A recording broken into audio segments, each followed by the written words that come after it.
Are you a pet entrepreneur and or pet marketing professional? Do you want a place where you can gain innovative marketing strategies, receive actionable advice, keep up with the latest trends, and thrive in today's market? Welcome to the Pet Marketing Mastermind. All guests are proven and successful marketers in the pet industry. Jolanta, welcome to the Pet Marketing Mastermind. Let's start out at the beginning. What inspired you to launch Pet Pro Media, and how did your background shape the agency's unique focus on growth and strategy in the pet industry? That is a loaded question, Joe. The quick story is I left corporate life right around before the pandemic, and I started walking dogs. I said, let me just try something completely out of the box. I love pets. I had just gotten a puppy, and that opened my eyes to this entire ecosystem in the pet industry that I wasn't aware existed as a consumer, right? So now that I was on the pet services side, and after doing that for a year and then the pandemic hitting, I saw, the huge surge in pet ownership. And I said to myself, wait a minute, I have all this marketing expertise from having worked in luxury and in finance earlier on in my career. How can I apply that potentially to pet? Is there an opportunity there for me to help? So I started working with some local businesses. I'm based in New York, Staten Island specifically. And not only did it catch fire, essentially, they needed all the support because they were so overwhelmed, right? With all of these new pets coming onto the market, needing their services. But because of the pandemic, everybody was connecting online virtually. So it was very easy for me to meet other pet businesses across the country and around the world. So I became fully booked as a marketing assistant working virtually within just a couple of months of starting that. And I've never looked back. And since then, I've expanded into, not just expanded, but also niched into specializing in business development and helping pet businesses look at what are the gaps or the leaks in their lead generation and their sales and their retention strategies. I love taking somebody's marketing system and identifying what are the opportunities they're not taking advantage of, what is broken, and how can we fix it before even introducing something brand new into the system, right? So I have this really holistic approach that I developed over these past few years. And now I'm super excited to be applying all of that experience and knowledge into the world of AI. And by bringing also that expertise in person or virtually to trainings and trade shows and conferences, because I don't believe in keeping this knowledge, behind closed doors. I want to help as many pet businesses as possible. So that's the short version of it. I love that. I love that it started so organically. You had holding a couple leashes and we're like, wait, these businesses probably need some help. And there's more dogs coming, and it's evolved into that. So it's fantastic. Welcome to the industry. I'm probably not the first to welcome you, but fantastic that you are here. Happy we plucked you out of finance into pet. Thinking back, it doesn't have to be corporate America. It could be your first role. What was your first big sales or marketing role? Whether in the pet industry, you had a lemonade stand, selling cookies. What was that? What was that first thing where you had to put the marketing or sales hat on? Honestly, the truth is, informally, I was in fourth grade. I'm so glad you mentioned the lemonade stand. I didn't have a lemonade stand. So what I did was I went to the 99-cent store back in the day, right? I grabbed a whole bunch of goodies from there and I sold them for 4 times of the price to my colleagues, to my fellow students in fourth grade class. And it worked. The location. Like there's no 99-cent store in the fourth grade. I love it. Excellent. So that was the first time that I ever sold anything. And then when I did it formally, so right after high school, when I started college, I had a part-time job working at Louis Vuitton, if you can believe it. So I was working in Manhattan at one of their locations. And the first time that I sold a wallet, I was like, wow, I can't believe they're paying this much for this thing. How much more can I possibly sell? And it was a very interesting challenge for me. The first sale that I got really inspired me because it wasn't that hard. What I recognized in terms of the patterns and the methods that work is, first of all, being yourself, right? Being genuine and connecting deeply with the person who's in front of you and uncovering what is it that they want? What is it that they really need?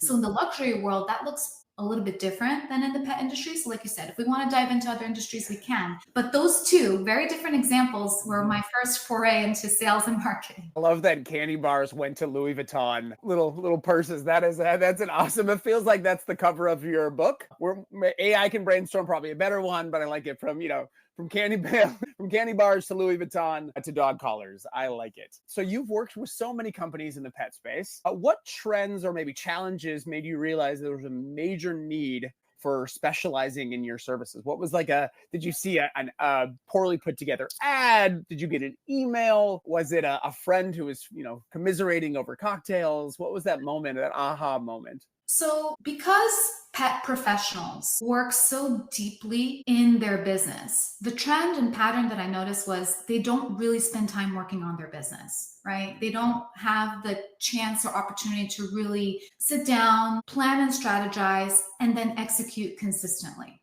They're full of ideas, but without a framework, a structure, and then being enabled and empowered to do it consistently without any kind of system around that, it's very hard and it's very discouraging for them when they do try to do their marketing because they don't necessarily get that much engagement or response or sales. So that's where I realized I could come in and I could take that off of their plate, right?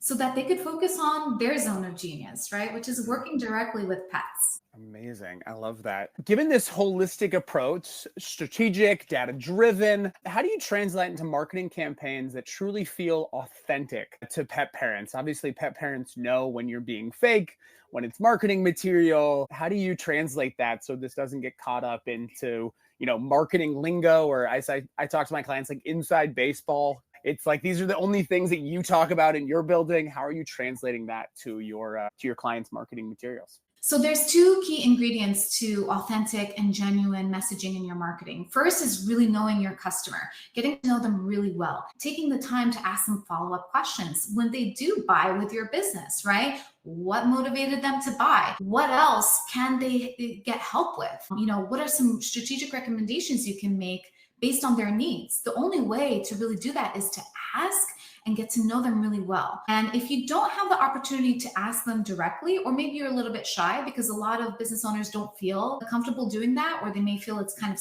salesy, just even doing some deep research on that specific type of customer, right? So when you understand what their demographics are, you can also dive a little bit deeply into what their psychographics look like and craft what I call an ideal client avatar. You're very familiar with this term, but for anybody who's listening, your ideal client avatar is essentially, base level, a description of the customer that you want to buy from your business, right? It's not just the one that is already buying necessarily, but who's your ideal client that you want to do business with. And so getting to know them deeply and intimately, and there's a lot of different ways to do that we can talk about, is one. The other piece is, I mentioned earlier actually in the interview, is being yourself and being genuine. That's super important because they are coming to you for your expertise. Nobody can replace that. You need to be yourself, and they're looking for something only you can offer actually. And a lot of business owners, they don't realize that there's something special. There's something different and unique about them that is drawing customers to their business and to continue doing business and coming back to them.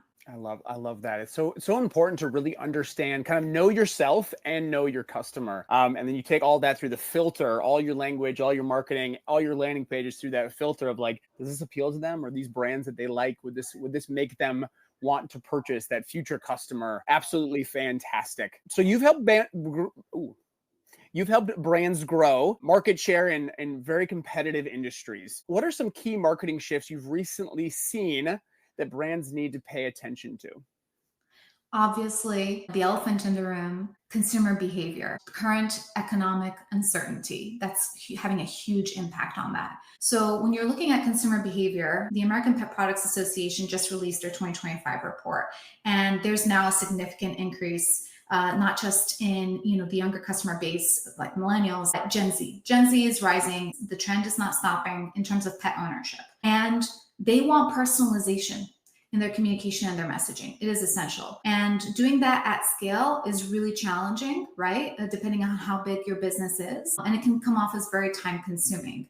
But if you don't dedicate yourself towards using tools and strategies that will help you personalize, you are going to lose them along the way because they're going to then go to another business that is paying attention to them, right?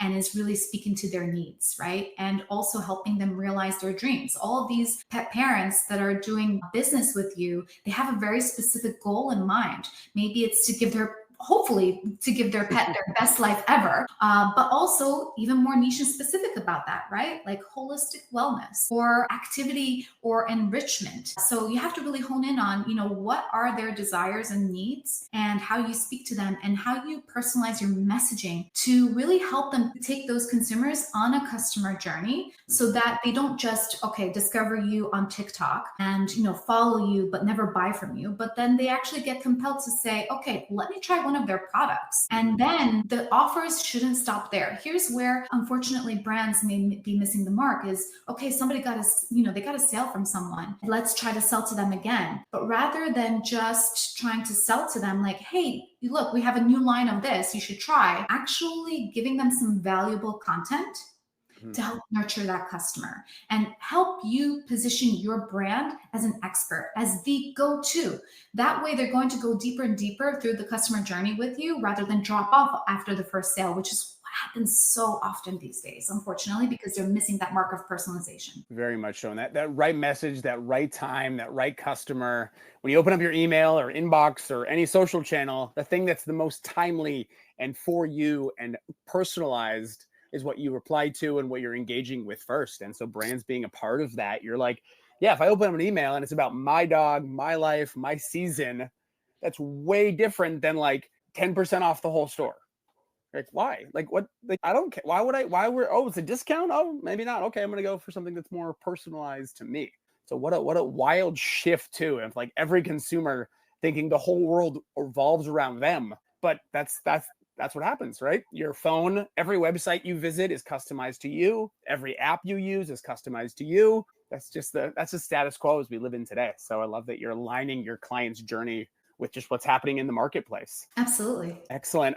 So let's talk a little shift here. The Pet Industry Network. You co-founded this as a space for B2B collaboration. What role does marketing play in success of these partnerships and visibility of your member brands? Yeah, absolutely. Thank you so much for asking about that. I'm so excited to be a part of it because we're really making a difference in terms of bringing access and visibility to the B2B space of the pet industry. A lot of these pet businesses, they either don't know where to turn to for expertise for different areas of their business, such as marketing. They may have specific needs within marketing and they just don't know where to turn, really, at the end of the day. There's lots of agencies out there who say they can do it all, but we all know that there's usually one specific thing, maybe two, that we're really exceptionally good at, right? So what we've done in the last 3+ years that we've had the Pet Industry Network is bring together different experts who have that thing or several things that they are just the go-to. They're known for that.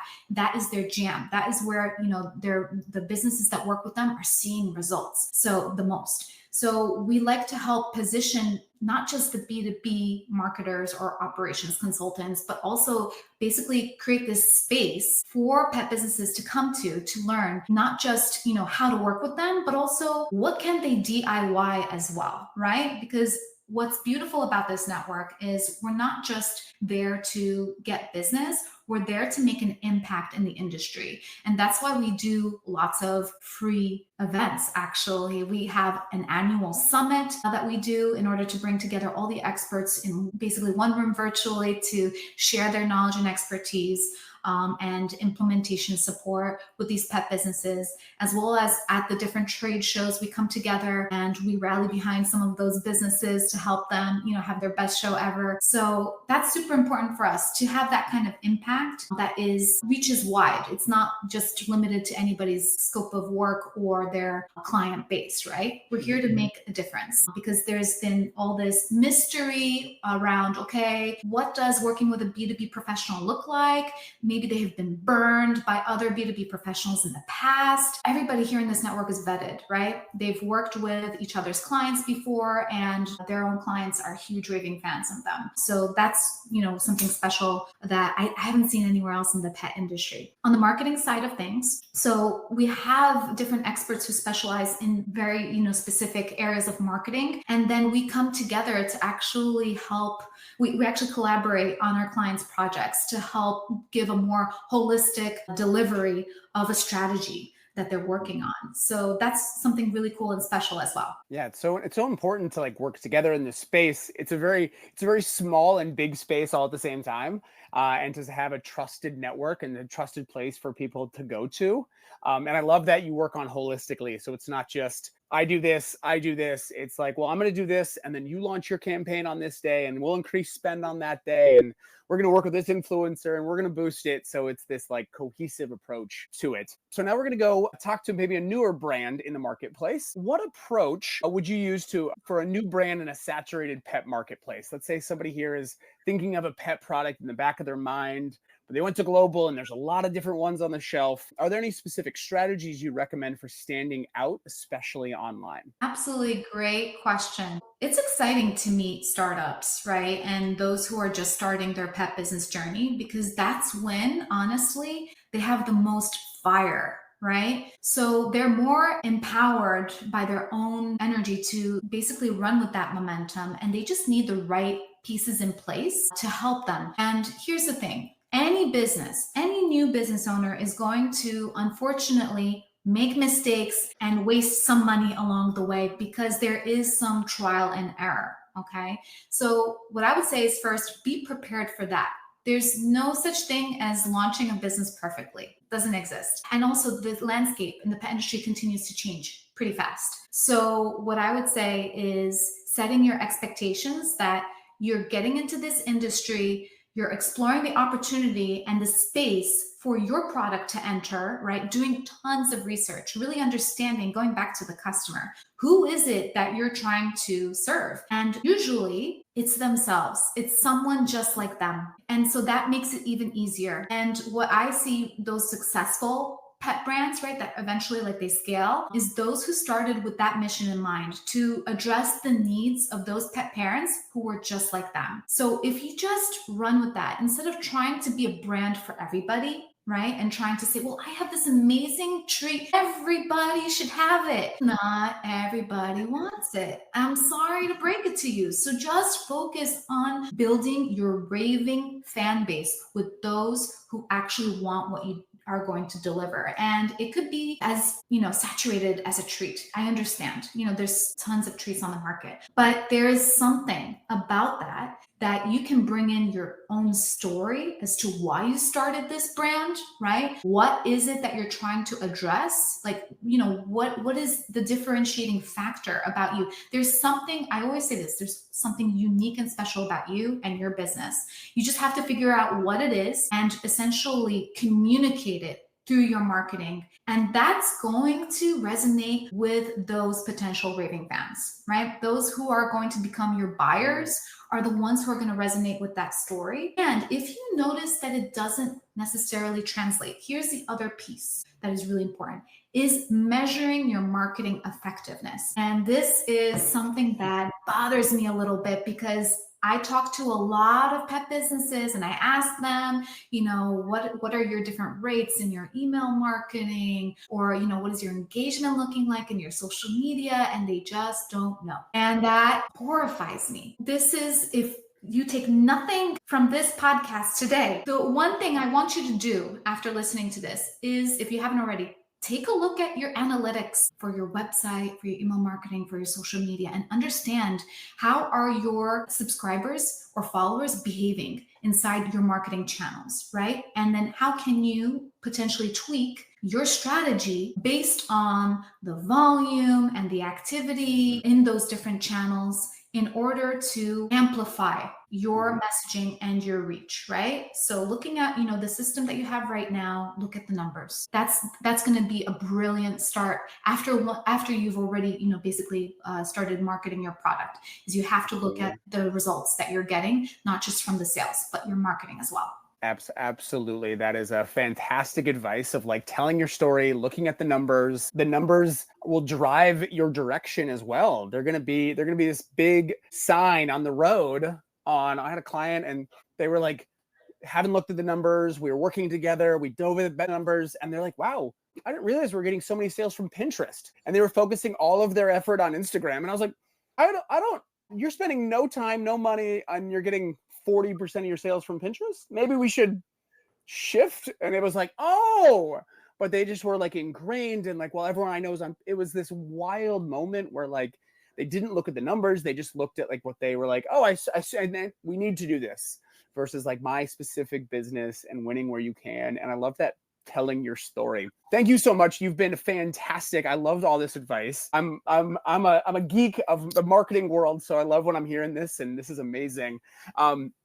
Let's talk. You talked about it a little bit with the economy, some of the uncertainty, but what do you think another marketing challenge or maybe switch it opportunity will be for pet brands in the next year, and how should they prepare? If you were sitting on the shoulder of a pet brand, batten down the hatches and getting the ship ready for the next year. Not even the next year, but like right now, you need to start right now. What I'm about to tell you is you need to start leveraging AI in your business because it is going to become a critical business skill, not just in corporate, not just in the employee space, but also as an entrepreneur. It is necessary to start mastering this skill because it's only going to become a little bit more complex as we go. And when I say that, it's based on the trends that I've seen in the past, like when social media, before it started exploding as a fantastic marketing channel, those businesses that were leveraging it adopted it early and started communicating with their customers are the ones who saw exponential growth the fastest.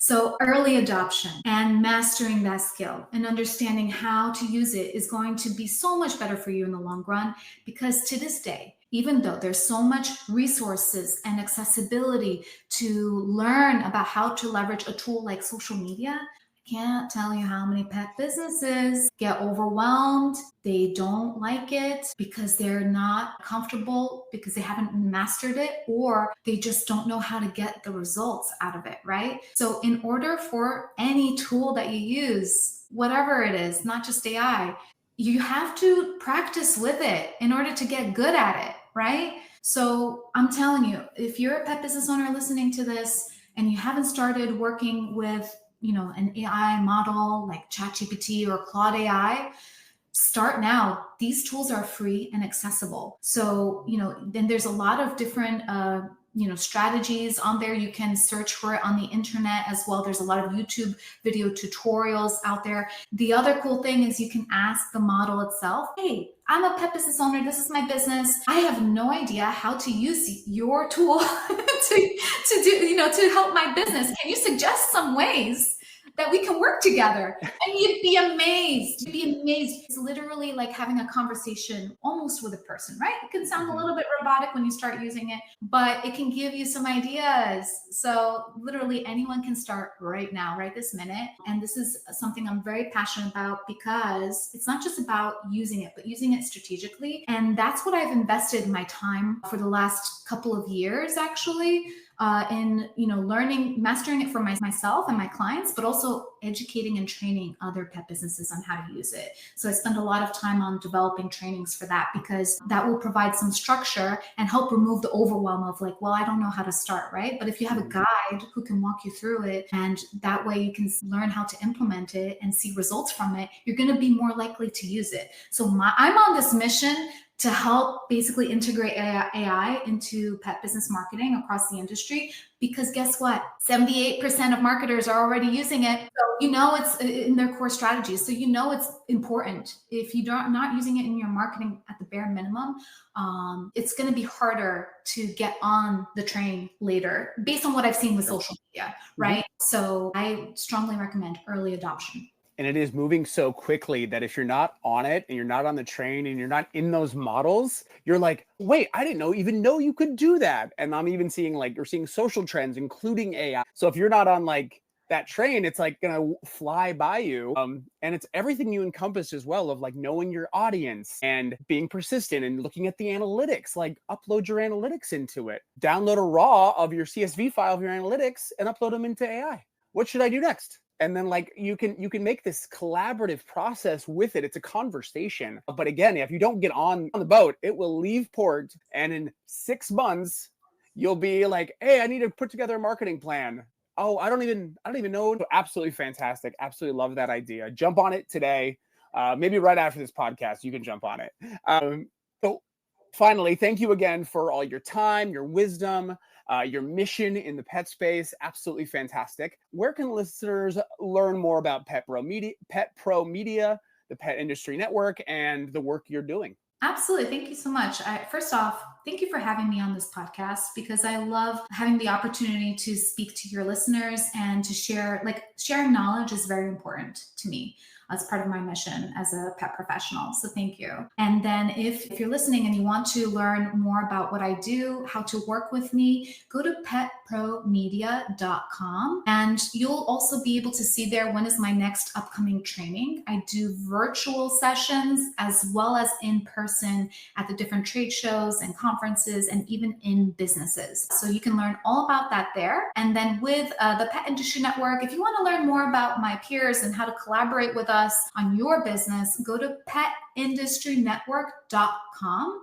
and you'll see the whole roster there. You'll learn about everything that we do. And here's my call to action to you guys. If you're going to be at a trade show, I go to Super Zoo and Global Pet Expo every year. I would love to see you in one of my sessions. I would love to see you on the show floor. So I'm really excited to connect with you guys in person so we can be friends online and in person. I love it. Well, thank you so much, Jolanta. Thank you for your time. Thank you for your mission in the pet space. Collaboration, education. It's been fantastic getting to know you throughout these past couple of years. And I'm excited for the future with you at the helm, leading the AI revolution in the pet space. Well, thank you again. Thank you so much for listening to Pet Marketing Mastermind. Make sure you subscribe for more episodes. We'll talk to you guys soon. Bye.